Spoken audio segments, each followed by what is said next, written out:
No matter how much the world burns, at least we always have ghosts to make us feel better. Hey, nerd! Welcome to another episode of Little Lore, a show from where the streetlights end, where I tell you a little bit about whatever spooky thing I think is cool this week. So, I, like many others, watched the movie Sinners recently, and I have not been particularly impressed by many movies that have come out in the last handful of years, but this one brought me a great deal of joy. Weaving some of the nasty realities of history together with the transformation of culture, music, and self-expression, and fucking vampires, that's all my favorite things all rolled into one. One thing that stuck with me is that one of the characters was a hoodoo practitioner, right? And she believed that the monsters were something called Haints, until it became apparent that they were actually vampires. When she said this, I felt some vague familiarity, as though I had heard of Haints before, but I couldn't for the life of me recall any details. Sure, based off of the context clues in the film, it was easy to deduce that a Haint is some sort of malicious entity, a monster or spirit of some sort that seeks to do harm to people. But they never explained, and I'm glad that they didn't, because otherwise I wouldn't have had anything to research this week. Or I would have had to find something else, at least, that I wasn't as excited about, right? So, there is, sadly, not a whole lot of detailed information available online about Haints, which has been both disappointing and frustrating. Though, this is one of the reasons why I've chosen to do what I do. I enjoy finding and sharing information about things that people believe but are forgotten about by the world as a whole, right? That's the whole point.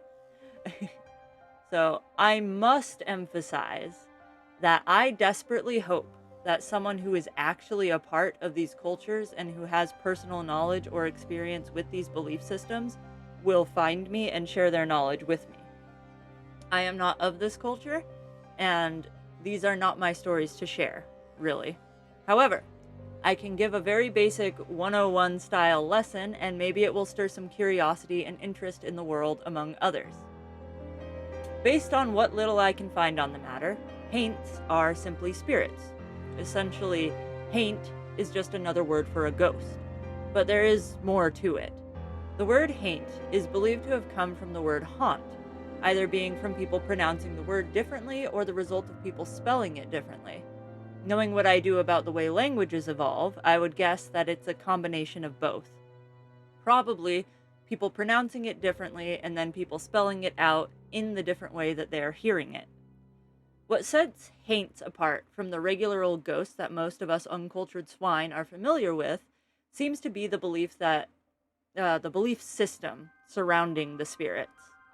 While a Haint could be considered no different from a typical ghost or sometimes a sort of hag or witch-like creature that hunts people down for evil, if we consider the spiritual practices and belief systems with the Haint, from which the Haint was born, my mouth, we get a very different perspective into what they are and why they are. Atlas Obscura in 2020 defined a Haint as evil spirits who escaped their human forms at night to paralyze, injure, ride, the way a person might ride a horse, or even kill innocent victims. The explanation seems to be in conflict with what I found in an article written by someone that seems a bit more credible than Atlas Obscura, Kinitra D. Brooks. I hope I'm pronouncing that name right. Dr. Brooks specializes in the study of Black women, genre fiction, and popular culture. In an article written by her, Haints are painted as quite different from this very specific and nefarious definition. Firstly, Haints are a part of the belief systems of Hoodoo and Holler. Holler, I haven't looked much into, but it seems extremely interesting. Holler is a belief system that was largely practiced by lower-class white people in the southern parts of Appalachia, like in Missouri. That's where my granny's from. It appears to have been adopted and adapted from traditions and wisdoms that were passed to them from freed or escaped African slaves or their descendants. This spiritual belief system that was honored by these Africans and their descendants was Hoodoo. So basically, it seems as though Holler was the white people version, or is the white people version of Hoodoo. I intend to study this a bit more to expand my understanding, but it's not too relevant to our topic today, just because I'm talking about Haints here. Hoodoo is deeply misunderstood by popular culture. It was practiced among black people in the American South, and is still, I think, less so than it was in the 1800s, but I could just be like cut off from that part of reality, right? I'm in the Pacific Northwest and I look like this, so it was deeply empowering to those individuals. As you can imagine, based on the history of the United States, people did not like that. The media at the time went to great lengths to demonize the traditions and practices of the belief system. And this is why when most people hear hoodoo or voodoo, which is actually different, but I won't get into that here, they get images in their mind of sacrifices, voodoo dolls full of pins, orgiastic extravaganzas, which that makes it sound cool. You know what I mean. Lots of seriously dark, gnarly shit has been attributed to hoodoo. And that is almost entirely fiction that was woven to make people fear and hate the belief system and to justify violence against those who practiced it.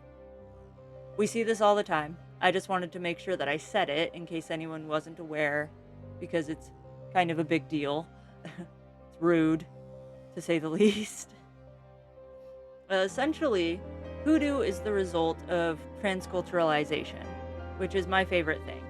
When people of different cultures come together, coexist, and share their belief systems, traditions, and ancestral wisdom with one another, and it creates a new thing that is a powerful combination of both or all of those different cultures. This transculturalization is why what I do is so interesting. Like, this wouldn't be fun without it. Some of the coolest shit in folklore and the most interesting ideas are the result of this phenomenon. Hoodoo was born from the combination, to oversimplify it. I'm oversimplifying.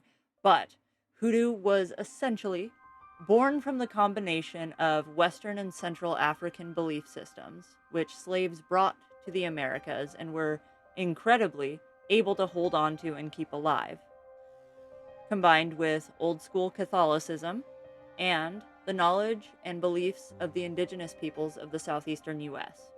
These three very different cultures and belief systems mingled together, mixed and morphed into what is now known as hoodoo. It's fascinating and I want to know everything about it, but it is a closed practice and it is not my place.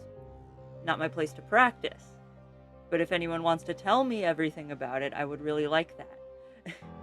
For those who practice hoodoo and holler, and therefore believe in Haints, it seems to be agreed that the goal is to work toward living in peace alongside Haints, working toward respect and understanding between the living and the dead.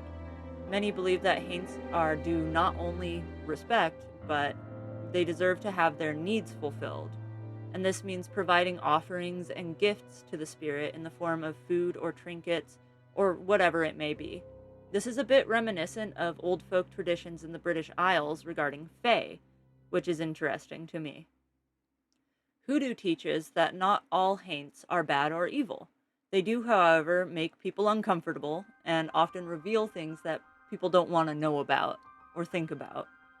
When a Haint isn't malicious, people will still often wish to be rid of them because they're afraid of them.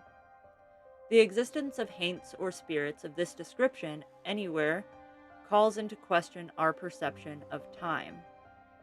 There is a concept called Sankofa, I hope I'm pronouncing right, kick my ass if I'm not, which suggests that all of time is occurring simultaneously. And this is a belief that is core to hoodoo, from what I can understand. And that is the past, the present, and the future are all happening right now, which does coincide with some quantum physics theories that I'm aware of that I think are really cool. It's neat. It's a neat thing. A moment in the past, a moment in the future, and whatever moment we are experiencing are all overlapping in concurrence. They are concurrent, right? This is an explanation for the way that hauntings manifest for us in the physical world. This idea suggests that it's not simply the ghost of someone who has passed walking around trapped in our world, but invisible. Rather, the people and the events of the past remain with us, mostly unseen, influencing the world. This way of viewing the spirits of the undead can help people shoulder the tragedies and traumas of the past with more grace, while simultaneously serving as a constant reminder of the atrocities which have taken place on American soil.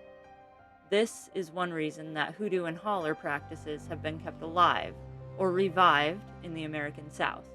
These belief systems and all that come with them have been known to offer a way of healing and to foster a sense of pride in one's familial past.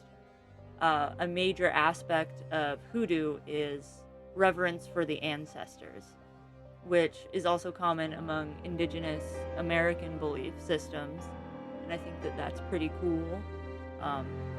In indigenous American, like Native American cultures, the ancestors aren't necessarily the humans in our family line either. The ancestors can be anything organic of this earth, right? I'm unsure if the African belief systems that Hoodoo originates from are the same way or if they're not, but this belief in revering the ancestors is a core principle in Hoodoo. The existence of these haints forces one to acknowledge that the past is never truly gone, but actions echo through the generations. Ultimately, haint seems to be a sort of general classification of ghost or spirit, differing from our typical understanding of ghosts only by the way that they exist, and the reason that we live alongside them. However, there are different types of these spirits who do different things for different reasons. Some are nice. The ghost of your beloved grandmother is a haint, for example, and she may be there to protect you. But there are other types who haven't got the kindest intentions. In this way, similar to our typical depiction of ghosts, some are nice, some are dicks, and others are just hanging around. Methods of fighting or warding them off tend to be similar across the board, from what I can find.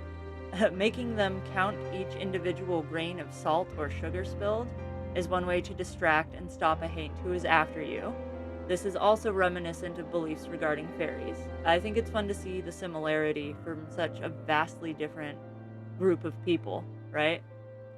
Some practitioners will fashion mojo bags, which are similar to medicine bags for natives, I think, which are filled with protective items and to be worn around the neck to ward off evil energy and haints. Another method of fending off a haint, which may be seeking to do harm, is to paint your porch, doorways, windowsills, any entry point to your home, a specific shade of blue called haint blue. Here's a little bit of history. Back in the early days of the colonial US, one of the greatest exports from the South was indigo, the indigo plant. Many enslaved Africans were specifically sought after by plantation owners because of their skill and generational experience working with the indigo plant to create some pretty blue paint. The crop, as an export, was extremely popular because of the blue paint that the people made with it. As far as I can tell, the indigo plant was harvested specifically for making this paint. I can't find any other major use for it. Let me know if I'm wrong. I didn't dig too far, you know. Peoples in Africa had been making this paint for generations, and the whole world seemed to want to exploit that. After the American Revolutionary War, production and sale of the indigo plant began to decline, and then in the mid-1800s, indigo stopped being a profitable export at all. Turns out people around the world had figured out how to make their own blue paint. Enslaved people would mix together the leftover remnants from the indigo harvest with lime, milk, and other colors to make a light blue paint, similar to the color of a robin's egg. This would become haint blue, which takes us back to the way it was used to fend off spirits. It is believed that spirits, or haints, are unable to cross water. So, if you're being chased or bothered by a haint, one way to shake them is to swim across a river or another body of water, and the haint will be stuck on the other side with no way to come after you. People used this special shade of paint made from the indigo plant to color their doorways because the color resembled water. It is believed that haints will see that shade of blue, thinking that there is water standing in between them and the house, and will be unable or unwilling to cross the threshold. Despite many people having no idea what a haint is, or why this color became so popular in the southern region of America, the paint shade Haint Blue is well known and quite popular. So, there you go. I told you about Haints, Hoodoo, and the color Haint Blue. If you like what I've done here, I humbly ask you to click the like button, comment down below, and share your wisdom with the class. And subscribe for more monsters, folklore, dark history, and anything spooky that I think is cool at any given time. I've got a Patreon that I'd love for you to join, even if it's in the free tier.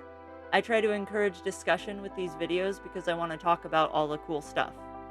I want to talk about the things that I learn about, and that's why I do this in the first place. I wish to share, and I want you to share with me. So come over to patreon.com/backalleyalchemist. I'll have a title card with that on it, and talk to me about the stuff. I'll be recording a special video just for patrons later today to talk more about this subject, the next big project that I'm working on, and give some personal updates. I would love to see you there. Later, nerd. It's raining today. Yesterday I was too sweaty to record. I'm happy about the rain. Oh yeah, bye.